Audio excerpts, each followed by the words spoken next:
On this episode of Take It Outside, we decided to annoy the guy who sends us our paychecks. Jeff Young is not only the live events manager for BCSN and BCAN, but he is also a geocaching addict. Let's go check out what he's got to say. I'm using it.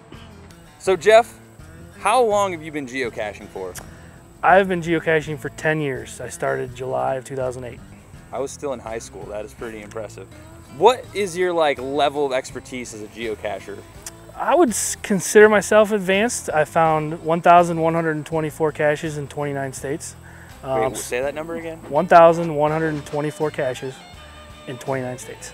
That's a lot. So I would say I've seen just about every type of cache there is, and I have a good feel for most containers. So it's a GPS-based scavenger hunt, basically. So people will go out, hide containers using coordinates. Those coordinates are uploaded to a website, and then it's published for other people to see. They get those coordinates and they use their either GPS or cell phone, and they follow the coordinates. The coordinates generally get you within 5 to 10 feet, so it's not like spot on. So then that's when you got to kind of use your geo-sense, as they say, to kind of finish it and find, and that's really where the fun is getting that last 5 feet, and it gets tricky.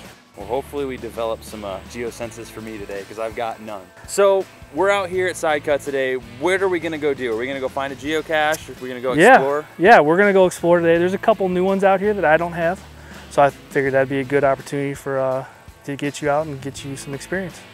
This is never before found Jeff Young exclusive geocache. We're gonna go out and find it today and probably make me look like an idiot because I've never found a geocache.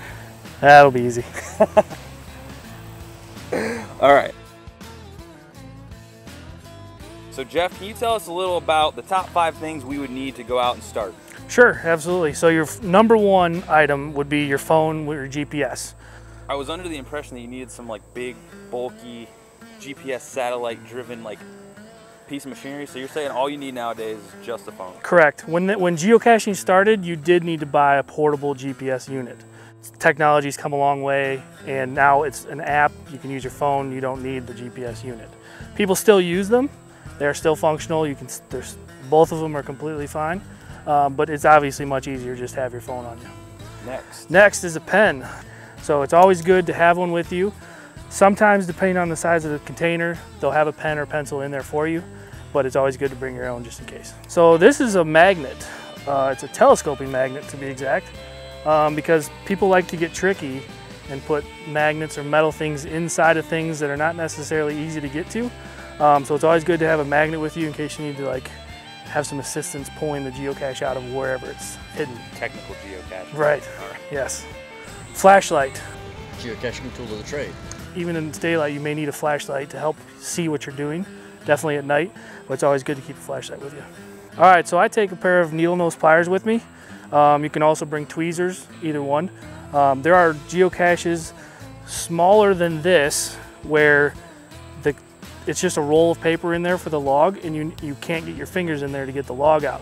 So you need some sort of very fine tip to pull the log out so you can sign it and put it back in. Crazy. So definitely having some sort of tipped thing that you can pull the log out with is crucial. So we got a bunch of other stuff here. Can you talk to us a little bit about the rest of this stuff?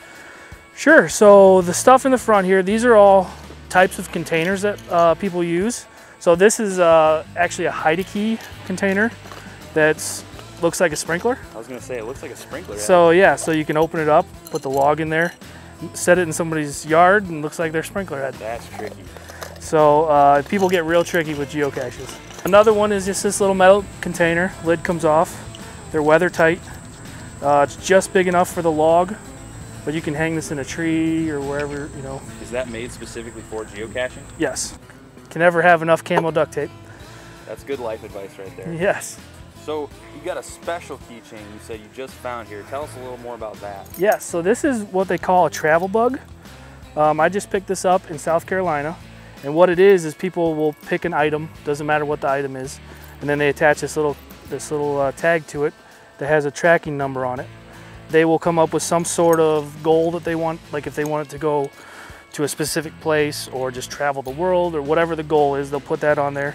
And then people, as they find the geocaches, they'll pick them up, and move them on to the next destination, drop them off.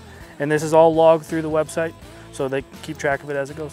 So are we gonna hide this today? Yeah, heck yeah, we're gonna put this out there today. I've been hanging on to this for something special, so. We're gonna make it super tricky too. Yeah. Awesome. So that is a pretty good overview, I'd say. Are we gonna go find some stuff? Absolutely, let's do it. All right, let's do it. Now that you know what we need to get started with geocaching, let's go explore Sidecut Metro Park and see what we can find. Get close. Geocaching is great for everyone because it commingles the two worlds of nature and technology, which is great for the younger tech-geared generation.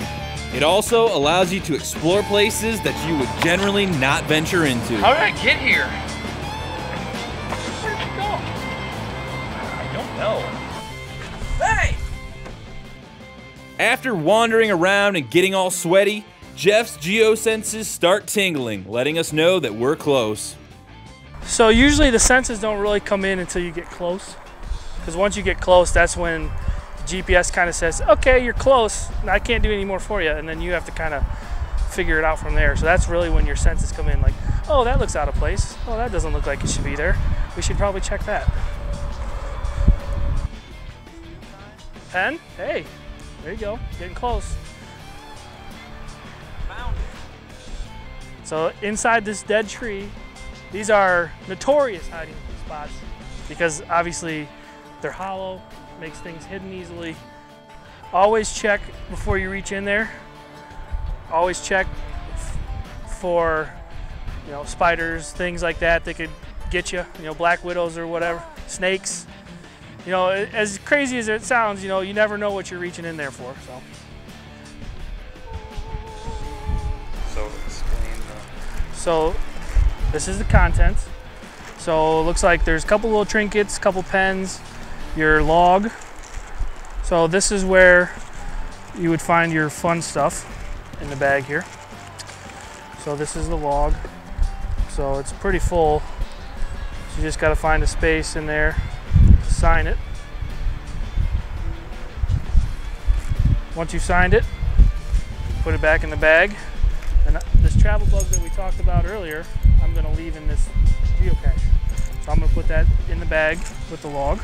American Bear Daddy.